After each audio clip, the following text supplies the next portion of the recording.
नंदुरबार तालुक्यातील शेतकरी आधीच अवकाळी पावसानं हैराण असून आता तालुक्यातील खोकराळे गावातील शेतकऱ्यांचा रानडुक्करांनी शेतात नुकसान करीत आहेत। वन विभागाला तक्रार करूनही उपाययोजना झालेल्या नाहीत। बघा ही बातमी। नंदुरबार तालुक्यातील खोकराळे गावातील शेतकऱ्यांच्या शेतात गेली 10 ते 15 दिवसांपासून रानडुकरांनी शेती पिकांचं अतोनात नुकसान केलं आहे। पेरणी केलेल्या भुईमुग पिकाचं देखील मोठ्या प्रमाणात नुकसान झाले असून महागडे बी आणून पीक वाया जाण्याची भीती आहे। रताळे या नगदी पिकाचं देखील मोठ्या प्रमाणात नुकसान झालं आहे। यासंबंधी वन विभागाला वारंवार तक्रार करून देखील दुर्लक्ष होत असल्याचं चित्र आहे।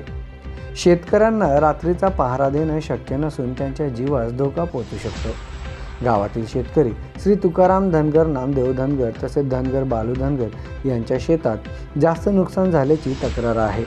वन विभागानं वेळीच दखल घेऊन रानडुकरांविषयी उपाययोजना करावी अशी मागणी आता जोर धरू लागली आहे। NDTV साठी रवींद्र पाटील, आसाने प्रतिनिधी।